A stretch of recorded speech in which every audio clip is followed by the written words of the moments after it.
வணக்கம் நேயர்களே, நெல்லை நெய்பர்ஸ் உங்களை அன்புடன் வரவேற்கிறது. இன்றைக்கி நம்ம வீடியோவில் பீட்ரூட் வத்தல் எப்படி பண்ணலான்னு தான் பார்க்க போகிறோம். ஒரு 300 கிராம் இட்லி அரிசி ஒரு 4 மணி நேரம் ஊற வச்சு நல்லா கழுவி தண்ணி எல்லாம் இருத்துட்டு வந்து வச்சுருக்கேன். இதை கிரைண்டரில் சேர்த்துக்கலாம். இதை கொஞ்சம் கொஞ்சமாக கிரைண்டரில் சேர்த்துக்கலாம்.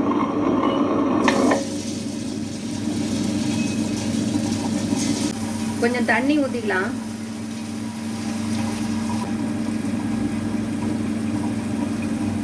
இதுக்கு தேவையான அளவு உப்பு போட்டுக்கலாம்.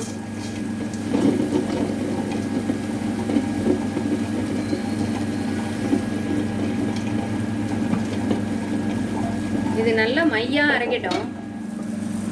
பாருங்க, நல்லா மையா அரைச்சிச்சு. அப்பப்போ இடையில கொஞ்சம் கொஞ்சமாக தண்ணி தெளித்து நல்லா மையா அரைச்சாச்சு. இப்போ வலிச்சிடலாம்.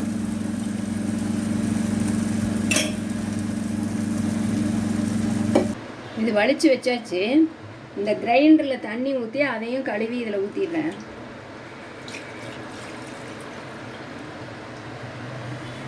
தட்டை வச்சு மூடி ஃப்ரிட்ஜுக்குள்ளே வச்சிடலாம்.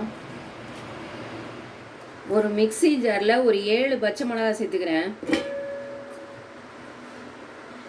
இதோட ஒரு 1/2 கிலோ பீட்ரூட்டு நல்லா தோல்லாம் சீவி நறுக்கி வச்சுருக்கேன், அதையும் சேர்த்துக்கிறேன். இதோட கொஞ்சமாக ஜீரகம் சேர்த்துக்கிறேன். இதை முதல்ல ஒரு சுற்றிக்கலாம். தண்ணி ஊற்றாமல் ஒரு சுற்றியாச்சு. இப்போயே நல்லா நைஸாக அரைச்சிருக்கு. இன்னும் கொஞ்சம் தண்ணி ஊற்றி நல்லா நைஸாக அரைச்சிடலாம்.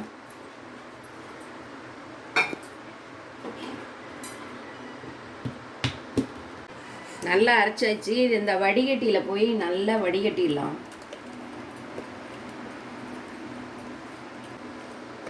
இதை நல்லா வடிச்சாச்சு. இதை இன்னொரு தடவை மிக்ஸி ஜாரில் போட்டு நல்லா தண்ணி ஊற்றி இன்னும் கொஞ்சம் நல்லா நைஸாக அரைச்சி எடுத்துடலாம்.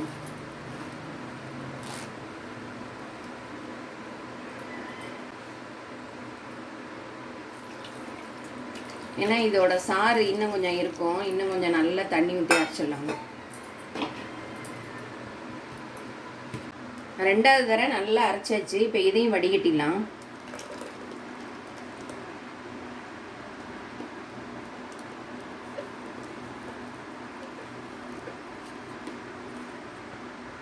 இதில் கொஞ்சம் தண்ணி ஊற்றி அதையும் அலசிடலாம்.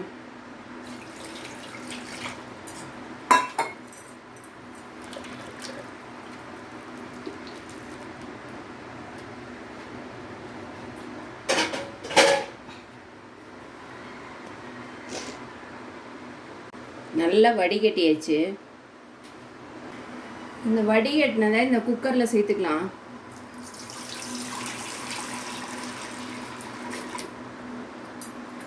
இதில் இன்னும் கொஞ்சம் தண்ணி ஊற்றி நல்லா அலசி ஊற்றிக்கலாம். இதில் ஒரு 1/2 குக்கர் தண்ணி ஊற்றிக்கலாம். இப்போ இதை அடுப்பில் வச்சிடலாம். அடுப்பு ஆன் பண்ணிக்கலாம்.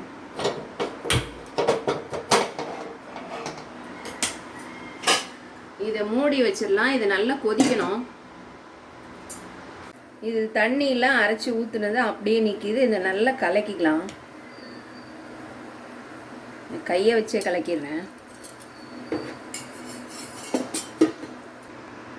பாருங்க, நல்லா கட்டி இல்லாமல் கரைச்சாச்சு தண்ணியா.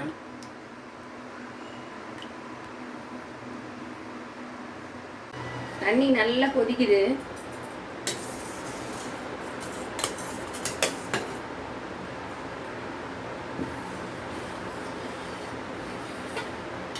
இதை ஸ்லிம்ல வச்சுக்கலாம். இப்போ இதை கிண்டிக்கிட்டே மாவை ஊற்றணும், இல்லைன்னா கட்டி விழுங்கணும்.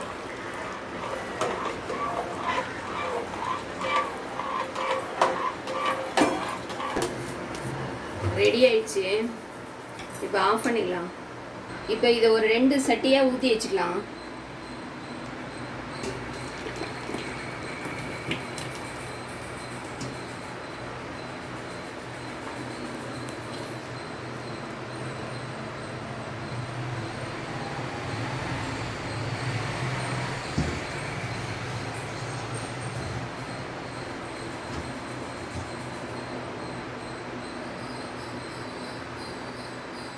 ரெண்டுலேயும் வலிச்சு வச்சாச்சு. வத்தல் போட மொட்டை மாடி வந்து பாயை விரித்து நல்லா வேஷ்டியெல்லாம் விரிச்சிட்டு அங்கங்கே பறக்காமல் இருக்கிறதுக்காக கல் கட்டை ஒரு இதை பின்னெல்லாம் குத்தி வச்சுருக்கோம். இப்போ போட ஆரம்பிச்சிடலாம்.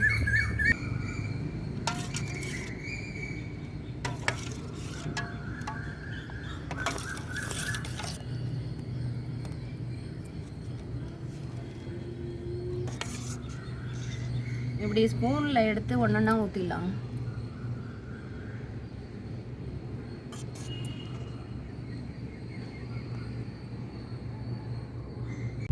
வத்தல் எல்லாத்தையும் போட்டாச்சு. இப்போ நல்லா காயட்டும். ஈவினிங் வந்து பார்க்கலாம். ஈவினிங் ஆயிடுச்சு பாருங்கள். வத்தல் நல்லா காஞ்சிச்சு. இப்போ எடுத்துகிட்டு போயிடலாம். மொட்டை மாடியிலேருந்து எடுத்துகிட்டு வந்தாச்சு. இப்போ நாலாக மடித்து போட்டிருக்கேன். இது பின்பக்கமாக நல்லா தண்ணி தெளிச்சிக்கலாம். அப்போ தான் உங்களுக்கு ஈஸியாக இருக்கும் எடுக்கிறதுக்கு.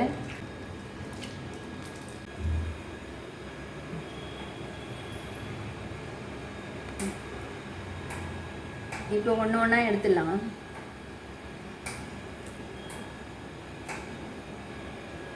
எல்லாத்தையுமே எடுத்து வச்சாச்சு. இதை நல்லா காய விட்டு காட்டுறேன் பாருங்கள். நல்லா வத்தல் காஞ்சிச்சு. சலசலன்னு சவுண்டு கேட்குது பார்த்தீங்களா?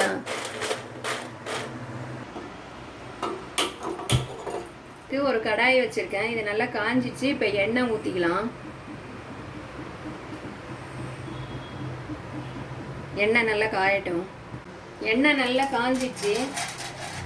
இப்போ பொரிச்சு எடுத்துடலாம்.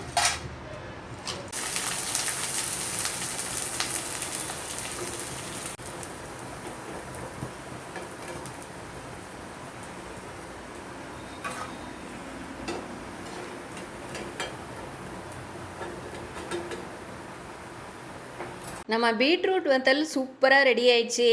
இதே மாதிரி நீங்களும் உங்கள் வீட்டில் செஞ்சு பாருங்கள். இந்த வீடியோ உங்களுக்கு பிடிச்சிருந்தா லைக் பண்ணுங்கள், ஷேர் பண்ணுங்கள், கமெண்ட் பண்ணுங்கள், சப்ஸ்கிரைப் பண்ணுங்கள். அப்படியே பக்கத்தில் உள்ள பெல் பட்டனையும் கிளிக் பண்ணுங்கள். நன்றி.